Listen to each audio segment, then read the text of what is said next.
everyone. Let's say thank you to Mr. JT. Thank you so much for coming to our episode, Eagle Prideful Picks. We're still working on it. Miss Vega still has to remember how to say it. So can you just tell us about the book Isabel in Bloom?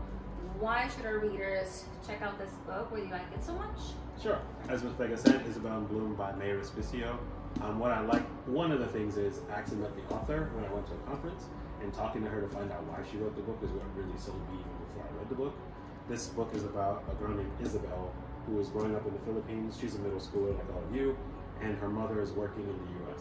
So her mother is working basically as a helper for a family in New York, and so she sends for Isabel to come and live with her. Her mom has finished her job in New York and is now living in California, and so it's about Isabel moving from the Philippines to California for the first time and trying to sort of reconnect with her mother.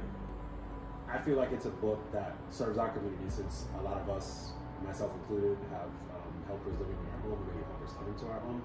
So just thinking about their families and the perspective of like what's it like for their kids is something that I think is very positive and helpful for our community, and that's why I chose it as a read aloud for my students. And honestly, the student feedback, they got right away why we chose this book, at least through our discussions, and their feedback was all positive about the book as well. I have a question.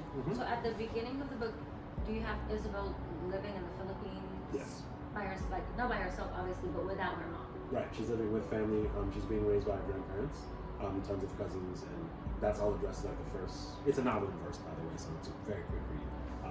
She's like being raised by them and refers to them throughout the story. So definitely our readers can make personal connections with the book, because we do have a lot of students that, you know, are here with family.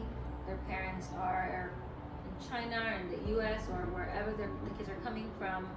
Many of our students and also us have helpers, so we can definitely connect with that as well. Moving to a new environment, starting a new school. Transitioning, building relationships. Is there something you can share from the book? A big, I don't want any spoilers, but maybe Isabel building friendships. Is there a big aha moment in the book or a sad moment in the book?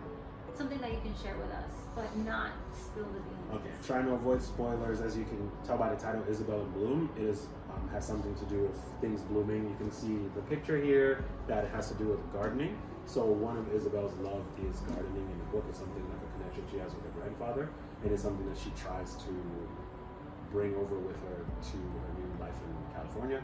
But of course, in the Philippines, she's living in a house, land, there's space for this big garden. When she moves to the US, one of the struggles she has is trying to figure out like if she can find a place to garden, because she's living a very different life than she was back in the Philippines.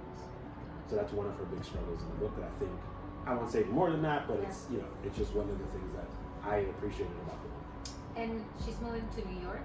No, California. Her California. mom moved first and worked in New York, saved money, sent for her, and now they're both living with relatives in California. Awesome. Thank you so much, JT, for sharing the book Isabel in Bloom by Mayor Respicio. And come to the library and check it out. Make connections. Share. If you see JT in the hallway, say, hey, thank you so much for sharing this book with us.